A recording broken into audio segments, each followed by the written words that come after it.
This government meeting is brought to you by Eastworks and our local cable subscribers. Okay, we're gonna start. Hello, everybody. Welcome to the first in-person COD meeting. It's April 5th, 2022. Here's our missing folks. Hi, guys. Hi.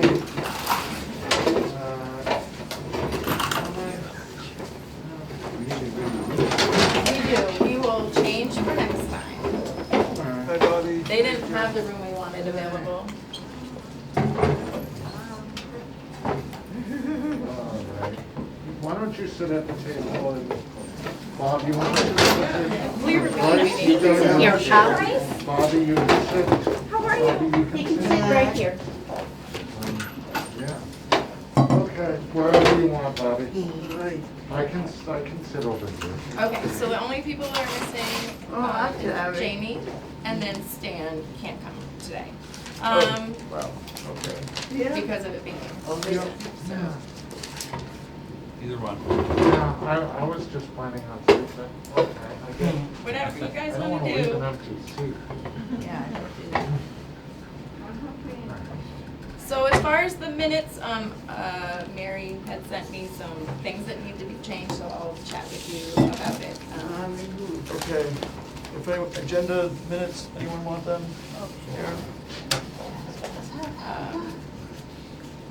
So we're gonna skip over because we have our speaker for now. We'll go back to that. But Karen here is from All Out Adventures in Northampton. Yes. Right? Okay.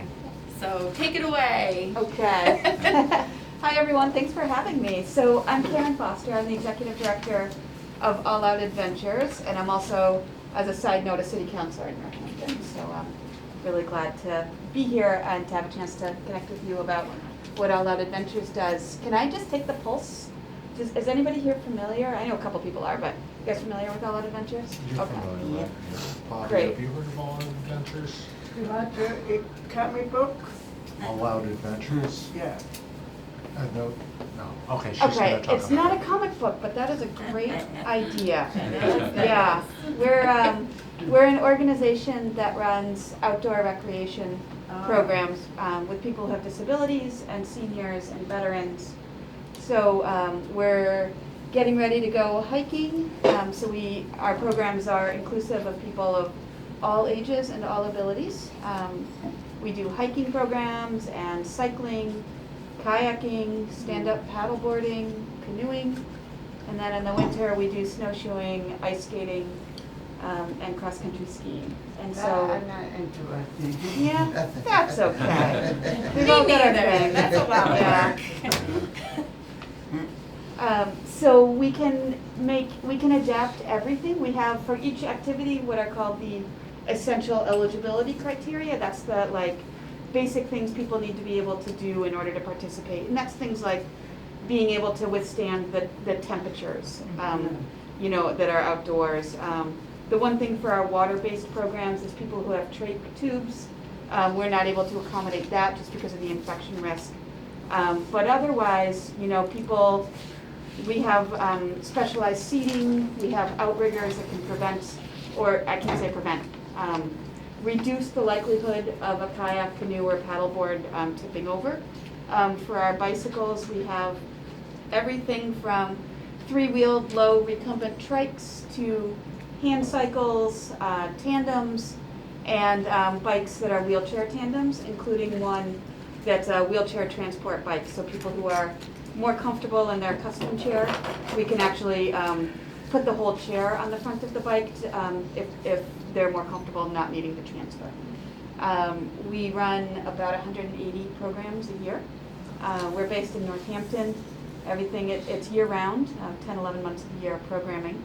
And everything's free or low cost. People can visit us online. I apologize, I was home with a sick kid yesterday, so I didn't go to the office with all of my materials, but alloutadventures.org. People can call us or email us to sign up for a program. We do a lot of fundraising and community events in order to make sure that the programs that we can break down financial barriers to participating in the program. So that's really important to us. I'll be glad to answer any questions. That's the sort of elevator speech. I brought some photos, but it's kind of hard to show on with our setup. So, yeah. Do you provide transportation? We don't. That is, if I could solve transportation, that's like the thing it's a big hurdle. We do, to the best of our ability, try to provide programs in places that are accessible by public transportation. So like we have a hiking program at Mount Tom, which is a flag stop on the bus route between Holyoke and Northampton. We do kayaking and paddle boarding. The Connecticut River, behind the River Run condos in Northampton is also accessible. But there are some things like we go out to the DAR in Goshen and, it's just not. So we're, yes, always, my wheels are always turning, but I haven't solved it yet. Yeah. We have a veterans program. For like, Yes, thank you. Yes, we also have programs specifically for veterans. Yeah. do people have to prove that they have a disability? No, that's a great question. A lot of people feel like maybe they need a doctor's intake form or something, but it's just self-identify. And so that includes physical disabilities, psychiatric, developmental, some people with autism, people who are deaf, it can be the whole gamut, and it's self-identification. And then we also include loved ones.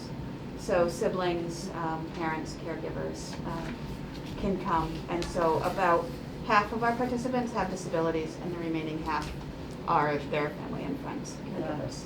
Yeah. Yeah, Lindsay. Hi, nice to see you. How available are your programs? Like if someone goes to sign up, is there usually availability, or is it like, oh, that's full, or what's the best way to make sure people can, be included if they want to? Yeah, so we have some programs that are typically available that people can sign up and not need to worry about them filling up. Our Friday cycling programs in Hadley in the summer and our Wednesday kayaking at the DAR, those tend to fill up. I'm always working to increase capacity. We ask people to sign up at the latest the day before so that we know for sure. And often, what it is like everybody wants to come at 10 o'clock. So I might not be able to do 10 o'clock, but maybe we could do noon if people have flexibility. So we do our best to be accommodating. There's just specific ones that fill up. Yeah. Yeah. Do you also work with groups? So if the senior center wanted to transport a group and send a group, or the Riverside or something like that? We do, and it depends on the program. So like our senior snowshoeing program where people are ambulatory, that a group, from the senior center is going to work really well.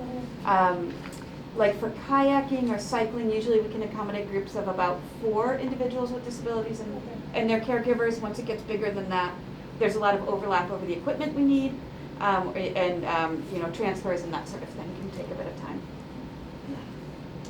What about people that may need support staff or may not be quite, I know someone with really strict guidelines, obviously they need a caregiver with them. What about people that may not be exactly independent, like live in a group home, but mostly good? Yeah. People who can manage their own self-care and who are able to participate in a way that is safe, like keep the life jacket on, keep the bike helmet on, follow the group instructions. They can participate independently. Yeah. So we run the whole program, but people who need help managing behavior or self-care will come with a caregiver. Yeah. Yeah. But we run a lot of programs for people who have brain injuries, and even then a lot of people live independently and drive, but once they're in a new environment, won't be able to necessarily independently navigate the environmental factors. Yeah. And that's totally appropriate to attend on their own. Okay. Yeah. I have a question.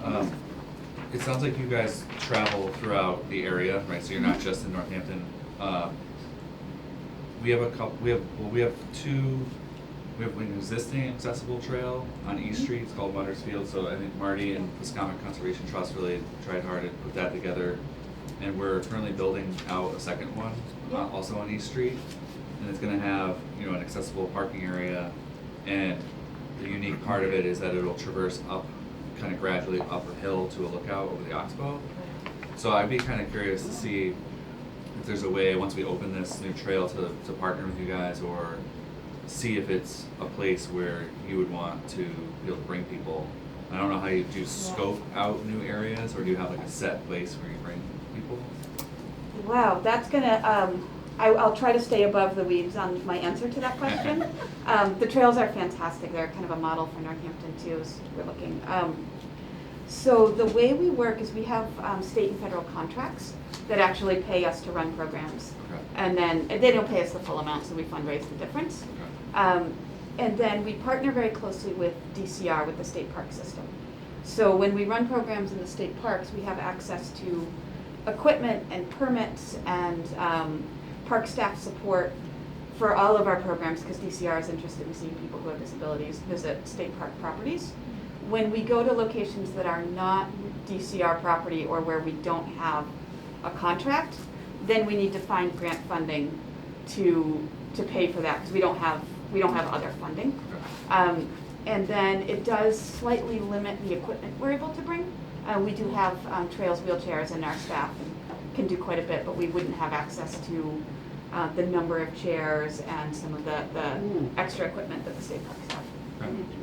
So if in the future, once because we're set to open this in like June or July, once it's open, if the city of Easthampton were able to find some funds to help support you, would that would potentially open up the opportunity to kind of come to that site Exactly. and do programs? Okay. Yep. All right, that's good to know. Thank you. Yeah. I teach bicycle transportation skills, Mhm. so I have to ask, like, when you do cycling events, do you do any skills training, as part of that? We do. We primarily use the trails or the park road at Look Park, but everybody who bikes with us learns to steer, brake, and shift their bikes, and stay to the right on the trail, stop at the trail crossings, those kinds of skills. And then at Look Park on the park road, everybody learns to stay to the right and interact with car traffic. Okay, so do you teach any like skills about how to interact with other traffic? Yes. Oh, okay. Yep. Excellent. Yeah, that's one of our goals is to help people promote independence. Mhm. So if people come to one of our programs, we really want them to be able to take the skills they're learning and use them somewhere else. So with everything that we do, that's a focus. Awesome. Yeah. Do you have volunteers? Yes, and we love our volunteers. We have, we both need help in the office as well as out at programs. One of the things that happens is our staff run the whole program, and then volunteers can be really key, providing like individualized support. So tandem paddling, or when we have people come with visual impairments, being able to guide an individual that our staff don't have bandwidth for. So volunteers are really important to what we do. Warmly welcomed. Yeah. Great. Yep. All of our contact info is on the website, so you can just email or call us. Yeah. So I have one more question, Yeah. kind of to Angelique too. So the commission kind of recently created like a social media presence through Facebook and things. So is that if Easthampton Commission on Disability put out, a reference to your website, or that the programs exist and anyone interested could go to you to sign up, is that something that you would support? Is that something that's good for you guys? Yeah, that would be great. Yeah. Get the word out? Yep, and Angelique, I can make sure that you have, I can send you an email with like our website and our Facebook page and that kind of thing, so you have it. And then, yes, absolutely. Yeah, spread it out. That'd be great, or Yeah. like to have some content and offer out Yeah. their services, that's great. Yeah. Are there other questions? Thank you for having me today. It's really nice to meet you all. Thank you So for Angelique has coming. our contact info, so feel free to get in touch anytime. Thanks for coming. Take care. Thank you. We're going home? No, but I'm going to the next thing. Ah, gee. Yeah. Lindsay, did you want to go? Yeah. Come on up. Okay. Do you want me to stand or? So I'm Lindsay, I'm from the mayor's office, and I am here in effort to help streamline communications for any questions that you might have for our office. I know recently there have been questions about funding, the return to in-person meetings, and I'm happy to help answer anything that maybe hasn't been clear, or that you want to voice concerns about, and I'm happy to bring them back to the mayor and discuss at greater lengths. We're really here to help support the commission and the communication, so, you know, Angelique doesn't have to be a third party in the middle of it all. You know, there's a lot of, you know, stress on a chair to relay all the information, so to better help support everyone, I'm here to answer any questions. Hi. Hi. I have some confusion about hybrid meetings. So yesterday I took the open meeting certification thing. And if I understood it right, it sounded like as long as there was a quorum in person of the committee or commission, then there would, other people could join virtually. Is that right? So for the boards and committees that are offered the hybrid option, they have to have the chair and a quorum present, because you are then letting in members of the public remotely or in person. At this time, we can't offer every board and committee hybrid options because we only have 2 rooms that are set up for it. And our technology and infrastructure isn't there yet. So what we're working really hard on right now is getting our technology there. And, you know, we can take feedback during that time from the boards and committees doing it to see if it's something we're gonna be able to offer long-term after July. So the individual committee or commission wouldn't be able to set up their own remote feed? No, you would need to use a laptop from the city in the meeting room with a Zoom link designed by the city. So hybrid's actually a little more complex than I think people had anticipated it being. Where we've been, you know, really lucky to have this remote option under the governor's order the last 2 years that allowed us to all kind of just hang in, which was great for a lot of us. But we've also seen a huge demographic in our community that hasn't been able to attend a meeting in 2 years because they don't have remote access or the ability to be using technology. So the best option we have right now is to come back in person while we really figure out those kinks to hybrid and if we can make it happen. And one other thing that I brought up at that class yesterday was closed captioning. So ADA says it's supposed to be closed caption, it's supposed to, meetings are supposed to follow those rules, and yet there isn't really a way to do that. Well, so I think what's unique about this is that we're all learning this together, right? The remote and hybrid is something that we are all experiencing together for the first time over the last 2 years. So now we know we need closed captioning, and now it's a matter of how do we get there? So we need the funding to do it, we need the support staff to do it, we need the technology to do it.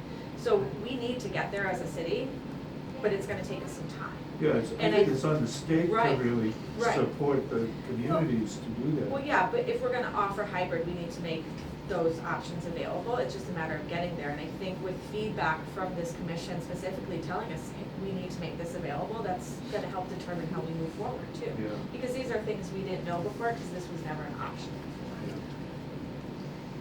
My question is, well, twofold. One, how did they decide what commissions or groups, because I heard it on the news last night, the 4, could go hybrid? And the Disability Commission, people have physical, immune disabilities, why would we not consider to go hybrid? And my last part of that is, by going hybrid, do all members of, say, the city council, which is gonna be hybrid, school committee, do they have to be present, or can they attend via hybrid? So with the hybrid model, the chair and the quorum have to be present. And that's for all boards and committees, including city council. The way we wanted to look at this, we strategically tried to plan to have our major permit granting boards kind of pilot this first to see if it's an option. Because again, it's a lot of commitment on the chair to be here, to be setting up a laptop, letting people, navigating both Zoom and in-person meeting at the same time. So right now we're moving forward with the larger permit granting boards and seeing if that works. And they also have a different meeting schedule where we can utilize the 2 rooms that are equipped for it right now. And ideally, we want to be able to offer it to everyone. I can understand that, I just think you planning should have included this commission because of physical disabilities.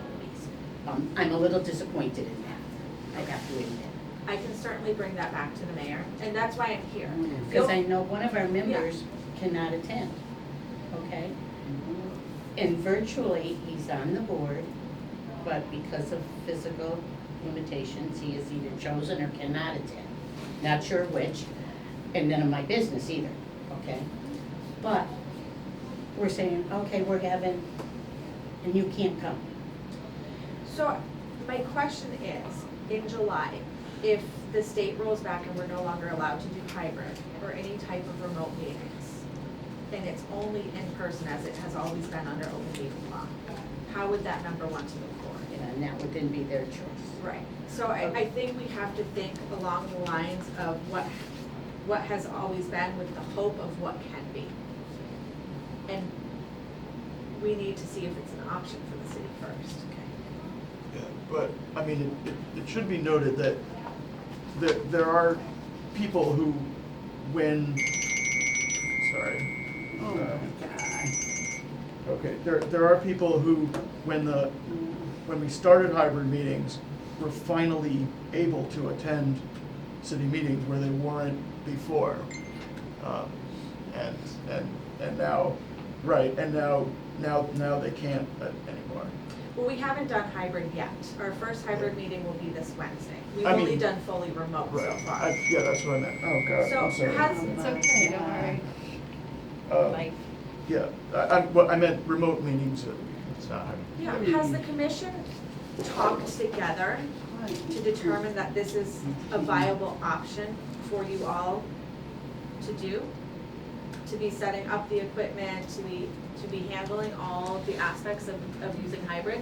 And if so, I'm happy to bring that back to the mayor and say, they're ready, they want to try this, maybe we add them into the piloting program. I don't think that's an unreasonable request, and we can try it, but I wanna make sure the board is comfortable together, Angelique chairing, that you're comfortable being present, the committee has to be present for hybrid, we're allowing the public to remote in. So I did not, so yes, I can try it. I might not be good at it, but I didn't know I needed a city computer or that, so that's news to me. But yeah, I'm willing. Now, who did that? I don't know. So, You guys? A couple questions. I do think, yes, we have not discussed it as a group. I don't think we realized what was entailed. Yeah. yeah. We were just kind of, we were Zooming, and all of a sudden it's April 1st, you're going into in-person. Some people are going. Well, we were told that there was gonna be We were. a training, I think, right? And Right. so we were prepared to go to the training to see what would be involved. So I think a part of the problem here is that I messed up communications from our office. So I apologize for that, and I'll take accountability for that, because, you know, our thought was we had communications out for a while that were, the executive order expired on April 1st, and me moving so fast in our office just forgot to remind everyone that that was coming and just assumed everyone knew, and that was my fault. And then we had ambitiously thought we could all do hybrid until technology came in and was like, what are you doing? Yeah. We can't do that. We don't have the meeting space to do that. They don't have the administrative support to do that. Our IT department is essentially one person who would have to then attend all the meetings. And we have Tuesday night, we have school committee, we have, you know, if planning wants to meet, and we can't have 3 rooms going, we only have 2 set up. So we really had to be strategic in what meetings meet on what days and who could do it. So again, I think I didn't appropriately communicate that. So when we went back to the drawing board, we said, let's start with these 4 committees. They are the major permit granting boards, not to say other committees are not important or not being considered. But again, communication on my part that lacked. So we got kind of 3 different shoddy emails from me. So sorry about that. I'm hoping we're tying up those communications, which is also why I want to be here today to kind of answer those, because I don't think people realize what was entailed with hybrid because we weren't clear about that. So if we do offer hybrid, if you guys really want me to talk to the mayor about that, then we talk with IT and say, we really need the support. We need you to go in, we need you to train them, sit with Angelique, sit with the vice chair, sit with the group, show them how to promote people in, and put you in the pilot program. But I want to be sure that that's a decision the entire commission makes together before I bring that back to the mayor. That would be my ask. Okay. Rather than us deciding, I had the impression that it's the Attorney General's office that is saying, you must be ADA compliant and therefore you must offer this option to any members of your commission who can't attend. So would it apply to the AGs? I would think a lot of communities around the state must be really, confused and disappointed in non-enforcement of the law in effect. So that, I think when you're talking about adequate means to the AG's office is if hybrid is available. Not every community even has hybrid as an option. I'm sure. And in person is all they have. So the adequate means would then be videotaping, posting your phone. So that, when we're talking about their law, it's only if we provide hybrid. So the boards we're not providing hybrid to, we don't have to provide those means of access for. Which is why we have to do hybrid. It's confusing. Yeah, it is very confusing, and that's, and that's a lot of state language, it's very confusing, even local government language is confusing. So if we're offering hybrid, we need to make that remote access option possible. Right now, we cannot do that for everybody because we just don't have the technology to do it. So, yes, we have to be compliant if we're offering that option, which is why we can't offer that option right now. Does that help clear it up a little bit? It still doesn't feel good, right? Yeah, Like, it's it just doesn't feel messy. fair, it doesn't It's feel messy. good, but I think that's a part of navigating this together. It's like, we need to figure that out. And it might come down to, we can't offer that because we don't have the funds to do it, we don't have the staff to do it, and everyone comes back to in-person because we can't offer it. I don't know how many of you have actually experienced trying to do a hybrid meeting? You have? Okay. Because Riverside, has tried to do a lot of hybrid stuff where there's one room with a computer, several people talking, and some people who can't be there on Zoom. I can tell you, as one of the Zoom people, listening to a large group of people, you cannot hear anybody but the person on the computer unless it's done absolutely correctly. So I don't, so, and I'm sure the city, when they're piloting it for the 4 permit granting committees, is actually figuring this out, but, and trying to improve this quality, but we wouldn't, like, offering a half-quality experience it just wouldn't be good. At the same time, there's members that can't come, so I feel like I would at least have to try. Yeah. And then if they can't hear or it's not good, then Yeah. but I wouldn't feel comfortable not trying. Do we, maybe I should know this, but I don't know if we know their current membership and what is a quorum? Do we have it 5, I think. So 5 and have to be present? I think we have 8 members, yeah, Okay. so.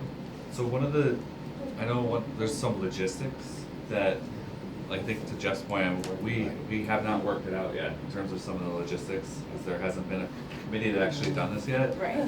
But if there were a movement to having the commission go to hybrid, what I'm trying to do with the planning board is that we're gonna have members request to be absent, 5 days in advance and have it approved by the chair, because otherwise the fear, especially when you have a permit granting board, is that if people just decide they're gonna not attend and then you don't get a quorum, so then that meeting is shot. That makes sense. The other thing that's gonna be logistically challenging, I think what Jeff's saying is, if we have 4 members who are gonna be on the computer screen, the chair is gonna have the extra responsibility of pausing and letting them chime in. It's just an added layer, and it's not impossible, it's just another thing.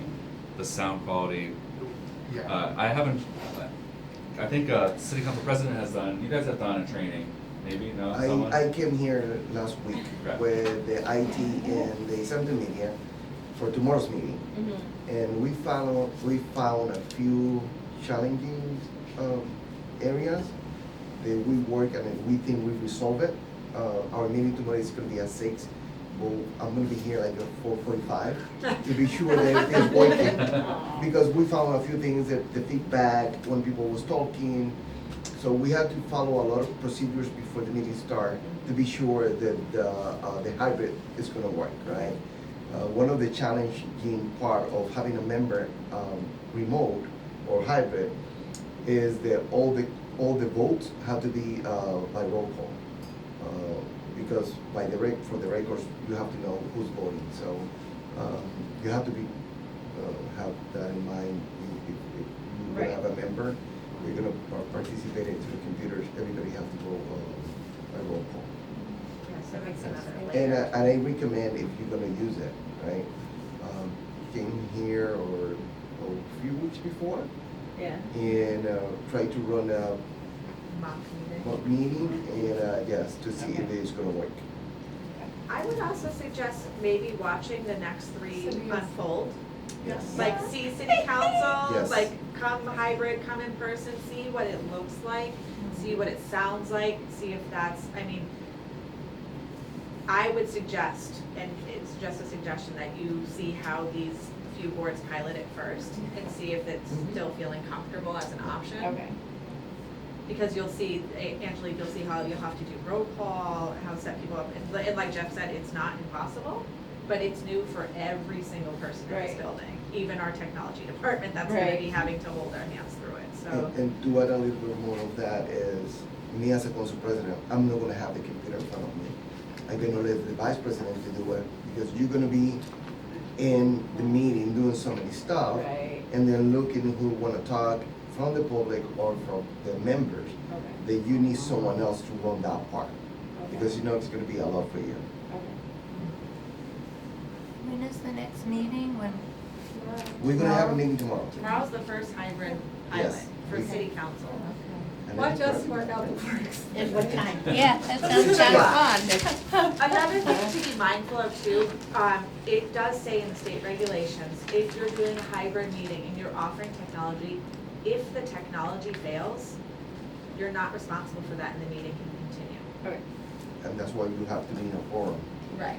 Because you need to be able to continue the meeting, which is why the chair and the quorum need to be present.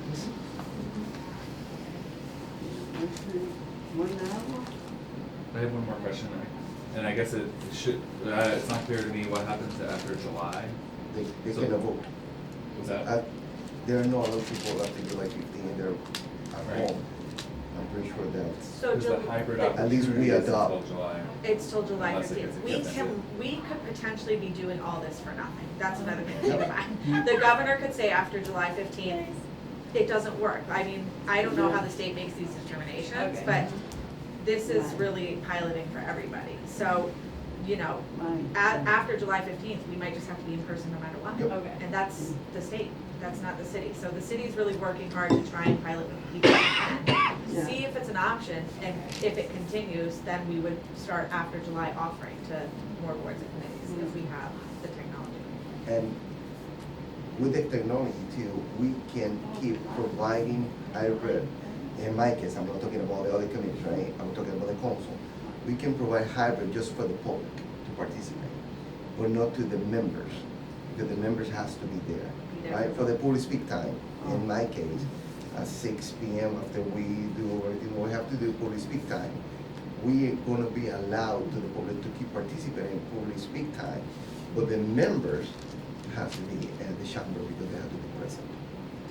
Yeah, I think it's also important to remember, so we have a few members for this committee that can't come in person, but that's always been the expectation of our volunteer boards and committees, is that they are able to come in person because that's the state meeting law requirements. So after July 15th, that just might be the case, and members might need to reevaluate if it's possible for them to serve on a board. I just want to say, first of all, I'm really appreciating this conversation.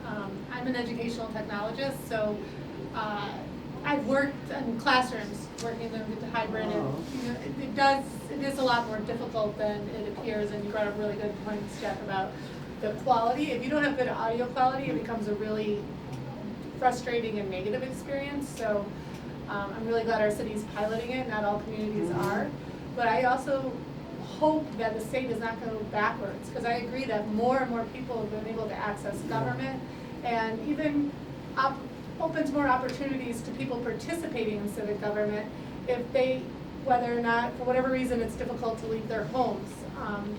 So I would think, from this committee's perspective, I might think about how can start creating advocacy at the state level and raising our voices about the importance of hybrid participation, and that we saw as a country, as a world, that we can do this over the last 2 years, and we shouldn't go back. So that's and I love to participate in whatever that advocacy is. If you guys wrote a letter and members of the city council signed it, a resolution, whatever, I think it's important not to go backwards. Following up on that, rather than just us writing a letter, why don't we find out what communities in the state have disability commissions, and we Yeah. write a Yeah. joint I think that's a letter great idea. to the state and do Yeah. that. Yeah. And I Or think the that- press release. I'd like to see the mayor write a letter to Elon Musk and get him over here to fix this damn thing. Well, and that might be the silver lining is if maybe the commission has to talk about the next, it's really the next 3 meetings are kind of the ones that maybe could try it or maybe not. But then after July, one expectation would be that the state of Massachusetts extends this either another year or permanently. And I think if that happens, then that really shows then the Commission on Disability could really take the steps after July, knowing that it is either a year out or permanent. But I think I agree with what Lindsay said. I don't think we should go backwards. I think we're starting to evolve forward, but I think it's we're in this zone where it's difficult. And I will admit that I staff the planning board and I haven't been trained yet, and so I'm nervous. And I this is my job every day. I'm going to be here and running the computer and doing all that setup. So I'm a little bit nervous still, and we haven't done it yet. So I just wanted to share that I haven't been trained either. So it's definitely we're playing catch up to try to do what's right, but it's not as easy as it seems like it should be, especially to get the participation part of it. So you could try to always get someone to be able to watch, and we were doing that through YouTube with Easthampton Media, but adding the participation that's been the trickier part. I think just figuring out how to make sure that a person's engaged. I think this room, what I heard is, I'm not sure that those are on yet, but that's the idea, is you'd have to have a good microphone system to pick up the people in the room, so people at home can actually hear what's going on. Yes. I think we'll see how that goes for Yeah. the city council Yeah. tomorrow night, but, so sorry, I guess I just wanted to share that. Also an advocacy effort, funding, to bring Yeah. up the technology to the level that we need it. More questions? So I'm sorry this all feels frustrating. I'm personally someone that needs hybrid access because I'm home with children after work hours, and it's been a blessing to be able to remote into every meeting possible. And it's fun, and I get to be even more involved. But as someone who also sits on a board, I was okay with being in person again because I'm intimidated by the hybrid model. So I'm ready to watch Omar do it first. Other people, and then if it feels comfortable, I will. But we've had a large portion of the community speaking up about they haven't been able to attend meetings at all because they've been fully remote, and that's been frustrating for them. So we are really trying to serve our community here, and I think the commission's doing a great job asking these questions and advocating for hybrid. And if it's something you guys really want to move forward with, then I'll talk to the mayor and our technology department. Just let me know. Okay. Yeah, I mean, I'm not saying there aren't problems with doing it remotely or hybrid either. It's a problem for me personally, joining meetings remotely is very difficult. So there are problems all around, and we need to I don't know, we need to work on all of them. Thank you. You're welcome. Let me know if you guys ever need me back or any other questions. You okay? What? Are you okay? I'm okay, I'm just tired, thank you. So nice. And everybody's invited Yeah. to join us tomorrow, 6 p.m. In person or Remote. remote. Be the first one. Thank you. Thank you. Yes. Thank you. Thank you. Very much. You, I also want to thank you for admitting that it was your mistake. Not many people I will would do take that. accountability. The emails were messy. And I we all are guilty apologize. at sometimes, so It's- thank you. Sometimes my boss Different goes, do this, do personalities. that, do this, don't do that, don't do this, and I say, I already did it. So, Kelly. I will slow down and make sure our communications from our office are more clear moving forward. Okay, thank you. You're welcome, thanks for having me. Thank you. Do you want to say anything about the PSA real quick? Is there any progress on that or not really? One sec, I don't think I have you on attendance, what's your name? Molly, That's good Oh, way. you're Molly, okay. That's Molly, yeah. Thank you. I have nine, huh? See you guys. Okay, coming. bye guys. Thank you. Okay. I do. If I You do? could, Yeah. Yeah, So, go ahead. Eli and Stan and I met a couple weeks ago to talk about the PSA, the public service announcement, and we are pretty close now. Obviously, it's warm and there's no more snow, but I think it gives us time to work out the details of it. I think one of the stumbling blocks was we're trying to raise awareness for residents and property owners to clear the walks, and that's kind of was the objective. But I think when we were discussing it went to the next couple questions, which is, are we going to enforce, people who don't do it, and can the city do more to clear more walks? And so I think that I got a couple tasks out of that meeting, and I haven't been able to move those forward, but the good news is that I haven't seen the footage, but Easthampton Media did get footage in the winter it was supposed to be someone kind of using a snowblower and someone shoveling. I'm not quite sure if they got anyone kind of walking around sidewalks in the winter, but that was one of the goals, is to have the footage so that we can then, I think, refine what we're gonna say. We did have a question about who wants to talk, in the video, and whether it's, our current chairperson, or whether it's someone with just a voice, like that has a soothing voice, which is not me, I don't wanna do it. And then I think I do have to do a little bit of legwork to just figure out from the police department's perspective. I think the question at the bottom line is, will they ever really enforce this? And that's a little bit unclear, but I think one step that we would wanna do in tandem to, we have, probably this is like a summer project now to finish this for the next fall. But I think we talked about generating like a flyer of some sort. So we would put out a video and get that anywhere we could, and then have a flyer that any one of us or the police department could hand out if there was a walkway that anyone observed that wasn't cleared. Because I think the first goal is really trying to remind and educate.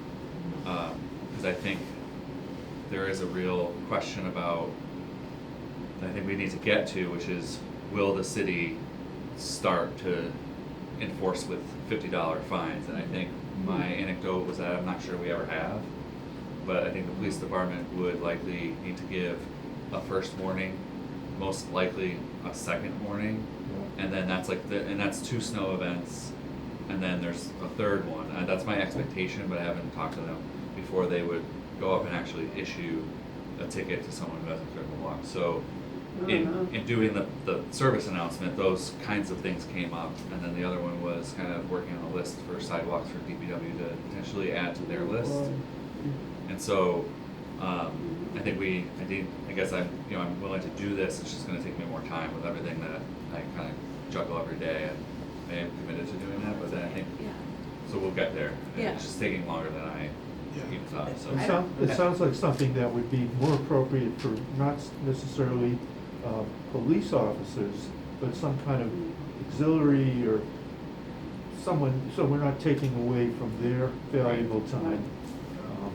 Yeah, with, and I with need real crimes. Yeah, well, I think that's a rub, and I think, there's differences of opinion on that, and I think having an honest communication with the police department to find out if they would, if there was an offender that could be documented multiple times in a row, if they didn't clear the walks, they do probably have to figure out if there's an issue with that person in the household or the ability to do it. That was the other thing I think that came up was finding ways to support people who can't do their walks, and it's a problem with not a clear solution. So it's kind of getting mixed up with those other questions. Yeah. Go ahead. I just have a quick question. We always get a phone call in the winter regarding parking, winter parking. Is there, I never listen to it because it doesn't affect me because I'm in a private lot. Is there anything on there about shoveling? To No, but I remind think people? that's, That would be good. that is good. That's kind of Hook like onto that? That would be pretty easy You too. reach so Right. many people that way. robocall or something. Yeah, I mean, Yes. it's multiple ways to remind people as winter approaches. I think that's a great idea. I think if you would just bear with me, I think we never really, I never really expected to get the PSA out this past winter, but now Right. it'll be a work in progress for a little while longer. I don't mind doing the voice. They should have got the slow-mo of me falling down my driveway though. That would have been. Try to reenact it. You gonna bring me to the ER afterwards? I am getting I'll give you a older. piggyback. Piggyback. But I also know, the post office will also, tag people if they don't Okay. access. They walk up the snow and they'll put it, they won't give you your mail, but they'll give you a tag saying, if you don't shovel, we will no longer deliver your mail. So Well, that yeah. Smart. is a backdoor for us too. Yeah. I just want to say, like, I have a lot of reservations about following up on the enforcement thing. I mean, like, I do think, like, it's a law and people should follow the law, and it's like kind of infuriating if they're, you know, intentionally, you know, like flouting the law. But, like, I think, you know, like, and like, the snow clearing is an equity issue for the people using the sidewalks, but the enforcement is also an equity issue for the people who are expected to clear it. And I feel like kind of putting our hope in the police to like solve this problem might be counterproductive. Right. I mean, Yeah, go ahead. I've seen some problem. My heart goes out to disabled homeowners that are actually unable to shovel their sidewalk and elderly, and you know, and that's an issue. However, I've seen private landlords effing this, Pantacone across the street. People have had to stop at intersections to like lift wheelchairs out of snowbanks there. My worst experiences were on Briggs Street and Adams, the corner of Briggs and Adams. So those were private landlords and the church. And like,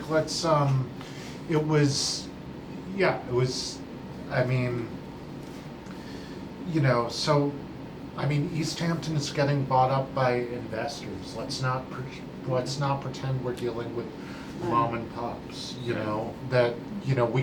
We can set up something for people who need it after the fact. But it's not the police's responsibility to adjudicate who can and cannot comply. They can. That's the court. You can appeal to the municipal government. We can figure that out if someone's saying, "Hey, I'm having a hard time." But we shouldn't have to. We're for accessibility in Easthampton, and we shouldn't have to try to play all sides of this just to, Yeah, and I think that's good. A very good point. I think the way some of this works is if we can get a public service announcement out there, we get a robocall out there, and we have some flyers, and then because then we've tried to remind and kind of raise awareness, and then if there's the property owners who are just still not doing it, I think it makes it easier for the police department, because they're responsible in the ordinance to do it, then go out there and then give them a ticket, because they've had kind of warnings, awareness, and reminders. It's just going to be, I think I brought this up in terms of the idea of the PSA, and it just continues to highlight that there's a real struggle and there's some challenges with actually getting people to do it. Yeah. So I think if we are all a little bit patient for the next winter, I think we have now some strategies that we never had before to try to make it better. And I think it's gonna always need to be worked on to get better and better. But so maybe what occurs to me is I try to do stuff for the next month, but I think by June, so give it a little bit of time to finish the script and get with Easthampton Media, and we should have another update. So I don't want to belabor it It's your too much more. friendly neighborhood Angelique coming to you. And I'm sorry. Maybe we could also include if you're having difficulty with this, We contact. were talking about that, we don't have anybody to contact. That's the problem. That was in there. I think Stan had written that in, and then we talked about that we don't have a clear path to give someone who needs help. So we talked about taking that out, but trying to come up with a plan for that. Oh, yeah, I put that in, It but I didn't seems have like an answer. you could Yeah. maybe get a volunteer snow shovel group, I don't know, the Boy Scouts. See, that's where the or- Easthampton neighbors Yeah. and all the big Yes, mess over there. yeah. There must be, and then there's all these retired groups, people whatever. around who would love to help, yeah. Volunteer hours for the high school students. Yeah, It's, yeah. it's also, it's not only a disability that might prevent someone from clearing their sidewalk. Yeah. Right. And I'm sorry, I don't know your name, I'm Mary, I'm Jeff. Jeff. What you're talking about, like on the corners, and I know when I lived in Hoyoke, we had a situation on High Street where the landlord did the sidewalks. We were in a building, he did the sidewalks. Good. Okay, but it was not his responsibility, so he says, and it's true, in Hoyoke it was, to clean out the corners. Okay? Yeah. The old time, like when I was growing up, there was neighborhoods. Your neighbor took care of your neighbor, Yeah. Yeah. okay? And you cleared out the corners. Yeah. I can remember being a child of my father making us put Yeah. down 5 houses down the street to Yeah. where the sewer was and digging that out, so, anything melting could go in, all right? That was neighborhoods, but they're not responsible, and the DPW should be doing the corners, Yeah. really. I mean, that we can't, we can ask a resident to do it, but I don't believe it's their responsibility. No.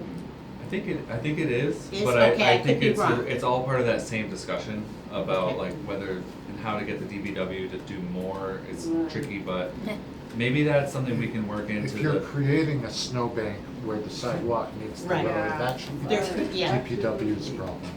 Yeah. Which has also happened, which you're talking about. Right. Well, there's also the thought that when they plow the roadways, it plows them into the curb cuts, right? So that now the curb cuts are blocked. yeah, I mean this is where we got to the public service announcement, and then we get to these other questions. I think one thing that would be really good is if because we have probably 30 seconds in this whole public service announcement to say a whole bunch of things, but to kind of put out that request to remember do the corners, of your intersection and make sure it's wide enough, because I think that's the other thing is if you just go with one shovel pass, it's not even wide enough. That's true. So those little things, I mean, I think that would be the first attempt with the PSA is just try to ask people to be the good neighbor and finish, like, you get your sidewalk, but then finish it to the road intersection. Ongoing, we don't do a narrow corridor, then it melts and it's just black ice, Right. which is worse than not shoveling at all. Right. Now, excuse me, do we, I don't know if we have a budget or not. We do not. We do not. Us? No. Okay. All right. No. I did look into this when I was on Hoyle. The COD can have a budget, it's up to the discretion of the mayor and the police department working in tandem where money that is issued for illegal handicap parking can go. That's what But- Northampton does, I just talked to them. Yeah, because we looked into it. Because I wondered if besides the robocalls, if we did a mass mailing of a flyer. But if we have no budget, then we really can't do a mass mailing. We're still waiting to get a sign. But Northampton did say that they do have, I can talk to her. Yeah, no, I about did, it, I yeah. looked into it because we didn't have one either, and we wanted to do a mailing. And that's where the money is supposed to come from, the handicap parking funds. this group talked about that, first thing that we would need to do is go to city council to set up, I forget the technical thing, whether it's set up an account or set up the, whether it's an ordinance to make that switch to get some of that revenue. We haven't never done that, so Easthampton would have to start with that, and then, the next year after that, you would have revenue, you'd have money to come up with a plan to spend, so it's. I have a huge problem with tying our revenue to parking fines. I think that's a really bad incentive. Yeah, it's kind of, For people parking in handicap. Yeah. Do you want to expand? Oh. Yeah, well, yeah. Okay. Well, I'll ask why. yeah, I mean, basically, so that means that basically I wasn't prepared for this. Yeah, so. Can I take a stab? Go ahead. You don't want people treating disabled people like a bunch of narcs, and you don't want to write, you're just the greedy, annoying, disabled, Well, no, that isn't it. It's just a law, like It's they're the breaking a law law that straight a up. Yeah. I think it starts like at $300 fine. I'm not sure what. So I've not had my placard up, and it's 150 in Northampton. So. Okay, so say 150. Most towns have a meter maid, quote unquote, okay? Yeah. And they go around and they're gonna tag somebody whose meter has expired. If Angelique is parked in a handicap placard and doesn't have her placard out, or doesn't have a placard, okay, they're gonna tag her. The money goes to the police department. It isn't the handicap. It's the police department that disperses the money. Right. So, yeah, but okay. Yeah. So in addition to. I see what you're saying, but people wouldn't know that it was coming to us. Do you know how people feel like policemen just give speeding tickets to line the town streets? You don't want. I mean, I guess we're thinking if they're gonna do it anyways, it should just come to us. Well, also. Do they do it? Well, yes, but I do think it would benefit us because it would give us the funds to do, say, a mass mailing on this PSA. Yeah. Also, I don't like the idea of like tying our income to more police activity and to more car dominance, right, of the streets, right, I mean,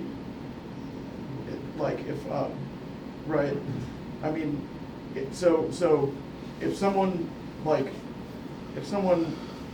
to do something to lessen the dominance of cars, to make streets more walkable, right? That would mean fewer parking fines and less money for us, and that's a conflict I don't want to be in. It's tricky, but because I think to support someone with a disability who needs access to that parking space and someone who shouldn't be parking in their parks there, they should be penalized because it's a big deal. And so we've never asked, I think this has come up, and we've never asked to figure out what the police departments, what they get for fines for that purpose every year. I guess They might not get any. We'd be curious. I think that they do some enforcement. That's a real important thing that they do, and I think, I totally respect what Eli's saying about relying on that, but I think the police department should be doing that enforcement. Yeah. And Yeah. if there is a way for this commission to get those funds to continue to better serve, any person or group who needs that help, I think it's better than having that money just go into the larger pot of general fund money. But anyway, maybe that's a question that we could try to tackle and see if we're talking about $150 a year, or whether it's I would imagine it's gonna be more. It takes a few infractions to generate some revenue that could be helpful to this group. Yeah. But I know that it's I think it would be good if we had some money but I think it would be really bad if that money was like tied to something, right? Tied to a you could negative only, thing? we can only get money if like something, People if are like, punished. yeah, if something else happens. Yeah. You're breaking the law, so Yeah. I don't see it as, Yeah, it's a law to it's just a support law being people with. enforced. Yeah, is he's what saying it he is. doesn't want that to be the only But, income. but We're it's a law relying that, on we, people. but we're relying on that law being broken in order to get the money. Yeah. I think if statistically, if it starts to dwindle, we could look at We other could be, sources. yeah. Yeah, that's- we did a good thing here. Yeah. I don't think it's about dwindle, it's like a moral thing, right?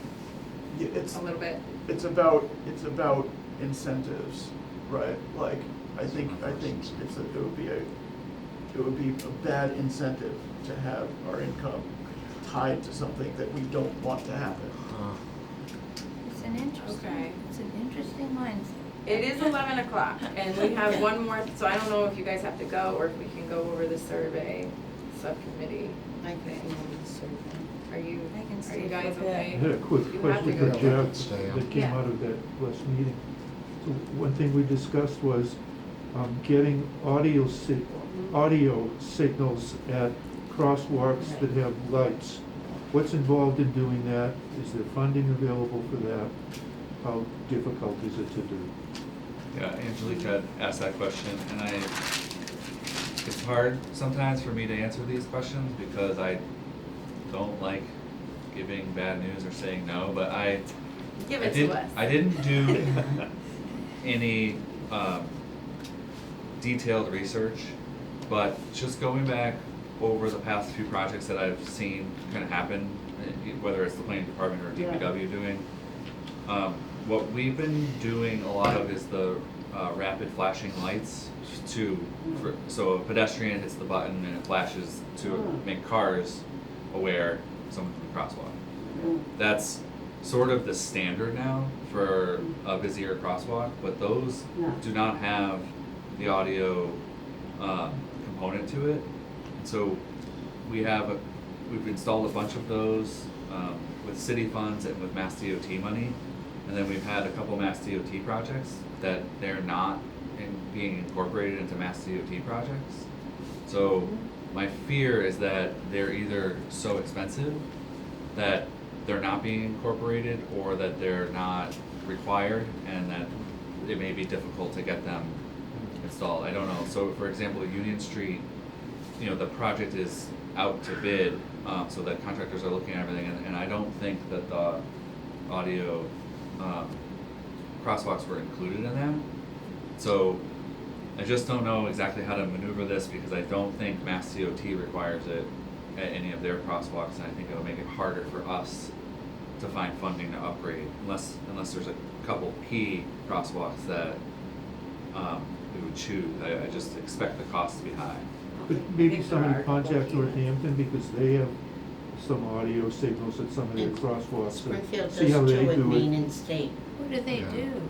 I've never heard of this. What is an audio? They make there's It's like Yeah. a bird sound or something And it's- that goes for the length of time that you have There's to a couple cross of this them. Oh, the crosswalk. like bird that- sound. Yeah. Okay. So Yeah. for And people it's- who are They have the audio. visually impaired.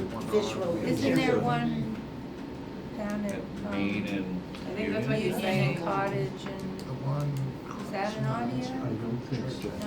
I haven't I heard think an it's just audio. leading lights. I kind of thought it was like standard.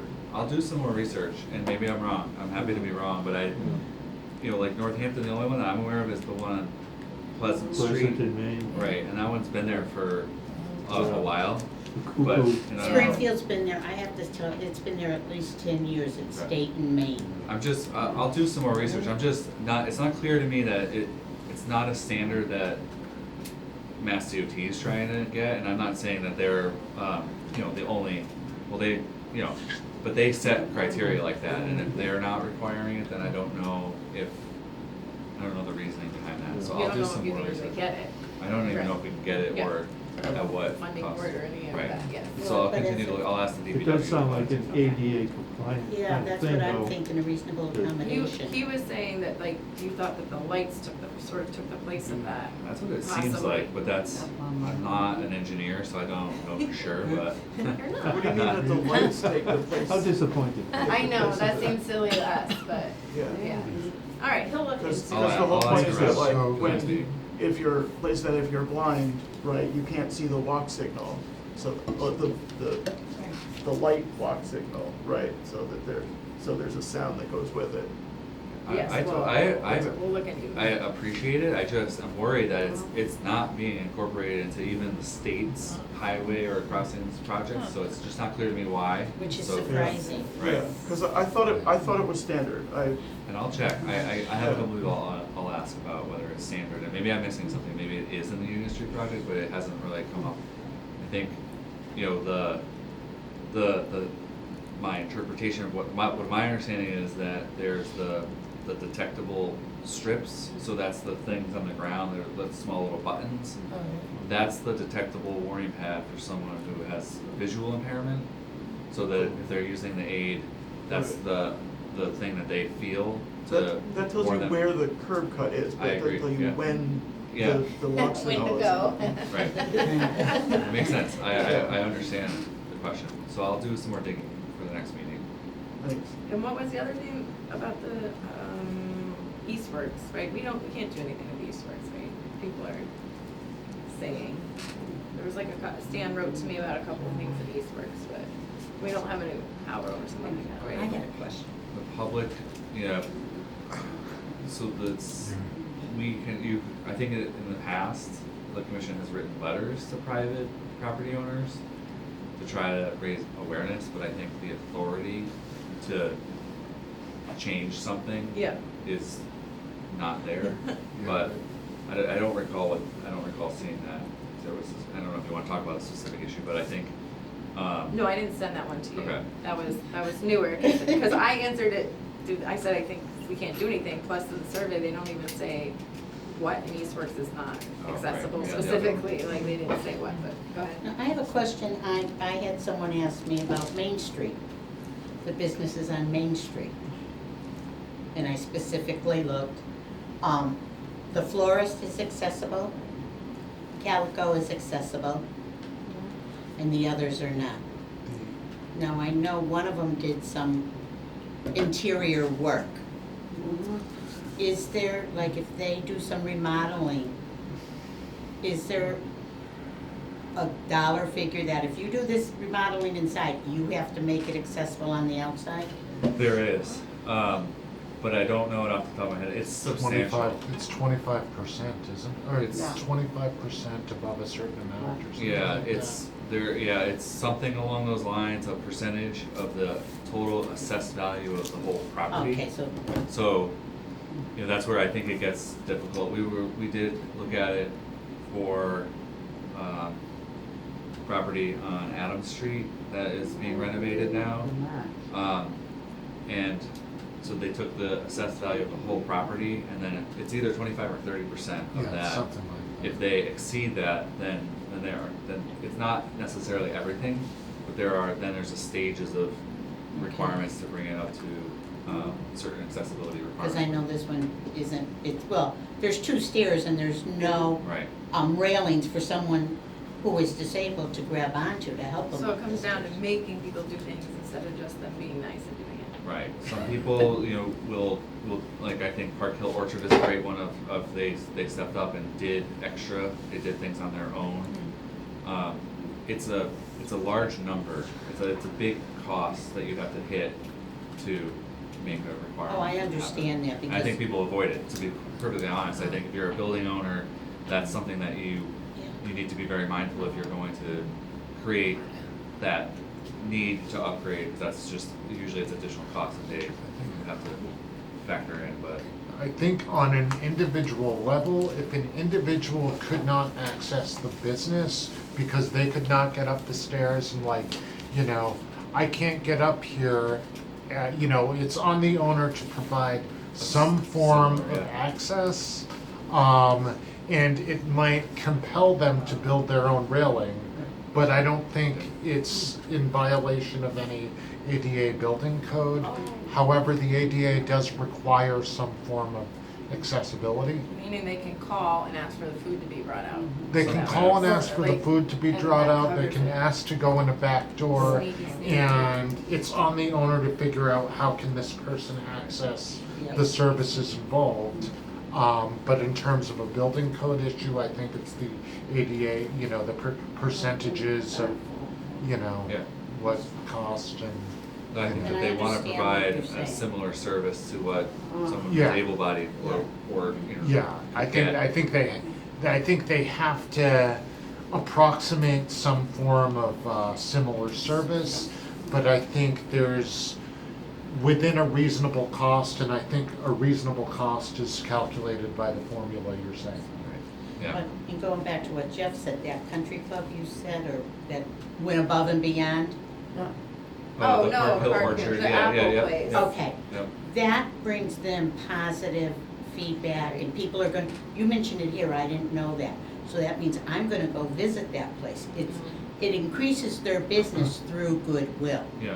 Did you go? Do you want? We did a tour. We Yeah, went and I rode the did whole the, thing around. Yeah, see, that was before me. The Yeah. motorized tour, yeah. Because they have a field, and it's an apple orchard with art displayed throughout, and they adapted, I didn't go, so they adapted a, It's like They a had golf a cart golf that cart they've and a speaker. adapted, Oh. and it can hold wheelchairs or people who One wanna wheelchair. sit on the chairs.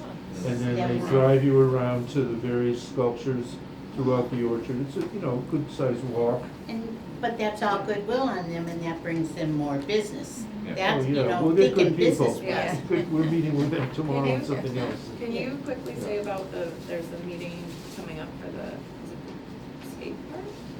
yep, the city is gonna be having a meeting on Monday, April 11th, for a potential skate park. That's gonna be, well, it's contemplated for the back of 50 Payson, there's the dumpster and trailers over there. Wow. So that'll be happening on Monday, and that's the first meeting of people to talk about whether that's something we wanna do. I think generally there's support for it. I don't know if it's enough information. I did have one thing, I know we're running late. Go ahead. No, We have the I can get it. consultant, who is doing the assessments of city properties for ADA, related issues. Part of what they're doing, or part of what their scope of service was for some sidewalk assessments.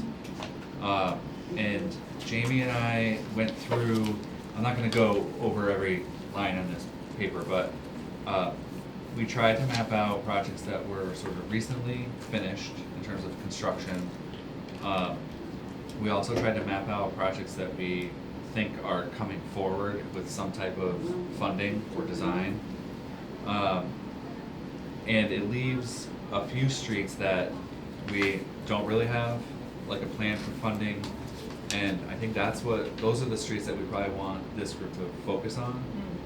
So for example, Union Street is gonna be redone. So, you know, in theory, it's gonna be upgraded to meet current ADA requirements. We have a future project, and some of these go out many years, just because that's the way that we have to plan, but Northampton Street, from the bridge on West Street, where West Street comes in, all the way up to River Valley Co-op. Yeah. You know, that's slated for 2027, 2028 to be fully upgraded. So while it's a ways out, we wouldn't spend our resources to go and assess it because that is like slated to happen. So a couple of the streets that I wanted to ask about real quick were, I guess I'm not expecting a final decision right now, but I just wanted to get a quick sense. In the downtown area, an area that we see a gap is Everett Street. So part of Everett Street was done in 2013, but from the cemetery, Everett Street goes down and connects to Adams Street, Yeah.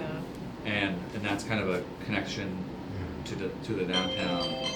My turn, Eli.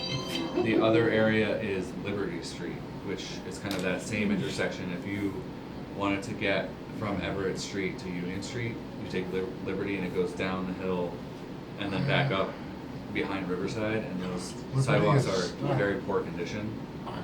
Yeah, I mean, but, I mean, I walked there, that's the route I take to work, so Okay. I'm just, I walked that, once, where I did for a long time. Can you send this to her? Yeah, I'll scan this. It's color coded. I mean- It's got a lot going on, but I think what I'm trying to do is we want to change out a couple streets. We had put Union Street in there, and a couple other ones that don't seem as important to do if we can substitute other streets. I mean, We just sorry. So the thing about Liberty Street is, I mean, that massive hill. I mean, if you're gonna make it that's just such a natural barrier to so many people that, I mean, that would have to be really, like, I don't know. we wouldn't be able to change the hill. I think Yeah, you're right, and but I'm just wondering, like, who, like, I don't, maybe this is the wrong way of thinking about it, but it's like, if you're gonna, you'd have to be pretty versatile in Yeah. general on your mobility patterns to be able to traverse that hill anyway. Send it on to 7-Eleven. Yeah, it comes Yeah. from behind the hill. I think you're right, because I think people will assess the whole sidewalk situation, whether it's too steep. So it does kind of it would push people down Adams Street. So that's one of the streets that we're kind of looking at as a connector street from Everett into Cottage Street, that loop down there. I'll send this out. We don't have endless, what's that? That with Chapman Chapman. Avenue, Chapman Chapman Avenue, yeah. Is the sidewalks bad Yeah, there? Sidewalk is really bad there, yeah. Where is Chapman? I'm at that corner. What store's around the corner from it? Remember? From Dallas store, From the dollars, from Shelburne Falls too. yeah, Chapman Avenue. Oh, Right at okay, Shelburne yeah. Falls Oh, is yeah. Chapman Ave. Okay. Right, right. Yep, okay, I see That's that. where there were That- some bushes in the way, I think. Over right, huh? Some bushes and the sidewalks. I don't know about the sidewalks Oh, these days. Jeff, But Jeff, when I used to go here for the summer, we used to go for walks near 7-Eleven. The sidewalk is slanted and it's, I think that's included in the Union Street Yeah. grant, correct? The We've part of Union talked Street, about yeah, that. yeah, that'll be, Yeah. that's been an important one for a while. You got that. I think, maybe Eli, I don't know, I think it was you, but you had mentioned Williston Ave, which is, I it's from here, mentioned it would Williston. go up by the cemetery. Yeah, what did I Yeah. mention To about the it? high school, that it's Yeah. got driveways, roads, and some of the areas are slanted, you know. To Nonotuck, it's awful. To Nonotuck. Past Oh, past I was the high talking about school Park to Street. Nonotuck. Okay, Park Street, oh Yeah, yeah. that's what I was saying. Okay, and like, that's a good example, so Park Street, we have a project that's lining up, from the rail trail to the new school. So in theory, like, because we have funding, that whole stretch will, be upgraded. So that takes that off of our to-do list, at least in the long view. So when we say upgraded, what does that mean? So, there are situations that Jeff mentioned on like Liberty where the steepness is too steep to meet, Right. accessibility codes. So we won't be able to change that, but we can change the condition of the sidewalk where the sidewalks meet a driveway or a road and make those, comply with ADA requirements.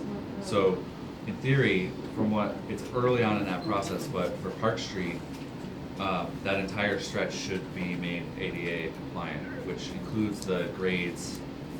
There's one really steep section on one of the streets, and that's supposed to get fixed to be Well, more gradual. I think one of the big problems on Park Street is that the sidewalk is higher than the roadway. Yeah. And then wherever there's a driveway, they cut into the Yes. hill, so the Yep. sidewalk goes Yes. like that. Yeah, so in theory, because I have not seen the plans yet, but portions of that land come down and maybe the driveway goes up to meet halfway and make it more, so there's a percentage of grade change that can happen for the Okay. driveway. So I'll send this out. There's a lot going on, but when looking at this, I'm actually pretty happy to know that over time, there's a lot of sidewalks and a lot of roads that have a plan for repair and upgrade. And it's really, some of these yellow, I'll send it out. There's a couple streets that don't have a plan, and those are the ones we won't be able to cover them all with this consultant, but we want to try to prioritize the routes that we think are the most common. And so maybe that'll be my email request, is for people to look at this and provide comments. I have another question. Oh, go ahead. What are the plans from like in the walking from Pleasant Street to the new school? What is that? Is there any pedestrian access over the pond eventually planned? Because if that's the case, then Everett Street would absolutely be a priority. Yeah. For further study, because that could really be a practical thing if you're thinking about, yeah.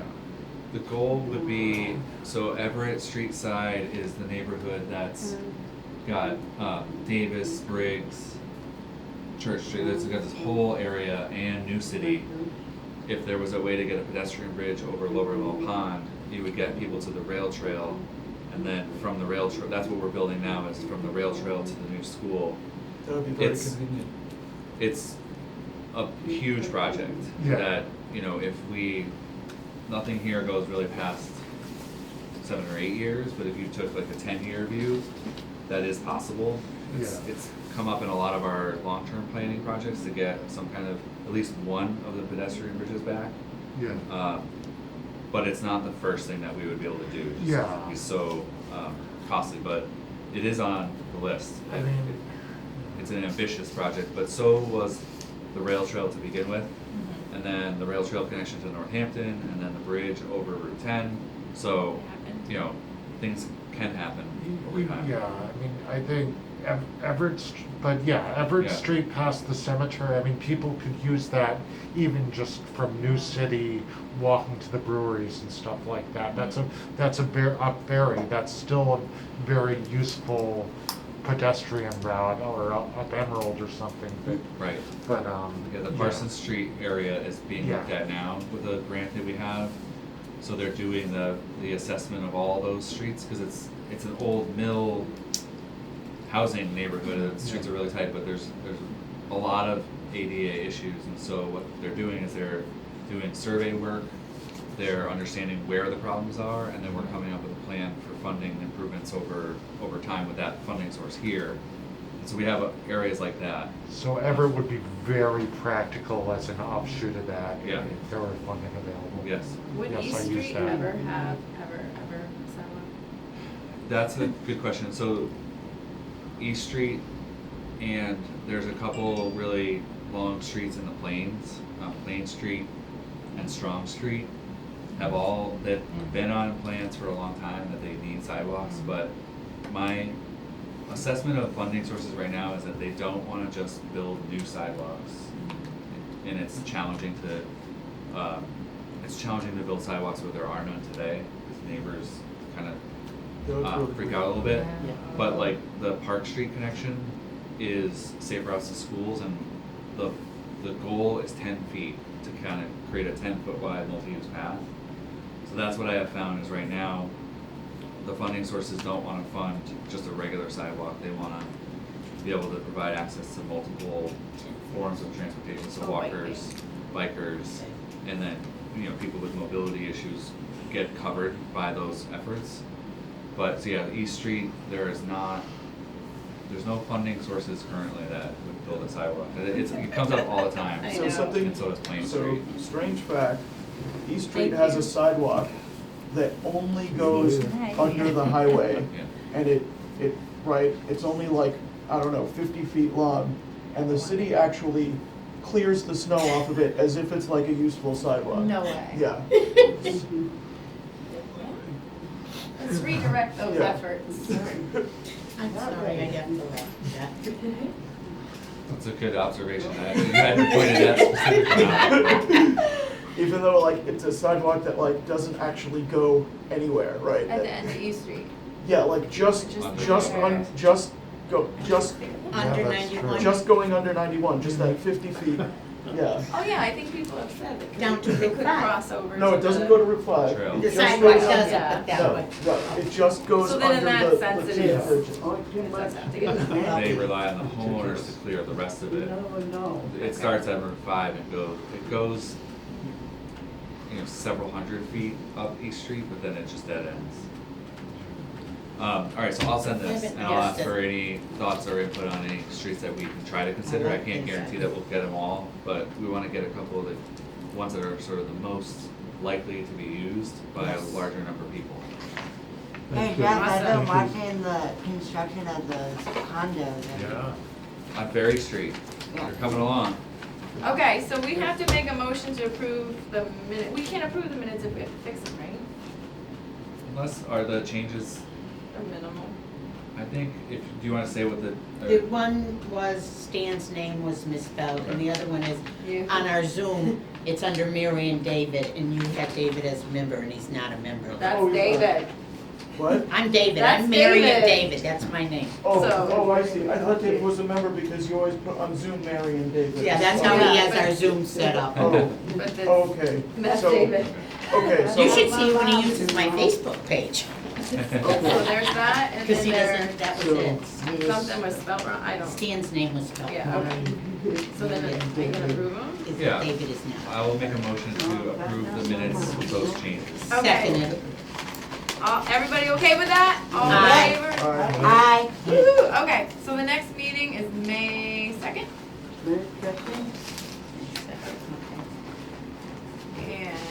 and, we're gonna do. Larry next time you see him, I love that guy. All right, his name. Larry David? Is it Oh, my May David? 3rd? You're Larry David? Is it? It doesn't say, you could be right. What? Oh, there, it's the 3rd, I lied. The I third? lied. Teamwork. I heard it. It's already in here, it's great. Okay. We're going Okay. somewhere I wrote And David. we're gonna be having survey subcommittee meetings every Absent. 2 weeks Oh. out. Oh, So gotcha. I will send Okay. it to you guys. All right, motion to adjourn. Oh, wait, you gotta shut the motion to We're adjourn. adjourned. They already adjourned. Yeah. Okay, and then, wait a minute. They're my second. You wanna stop Yes. Stan. This government meeting is brought to you by Eastworks and our local cable subscribers.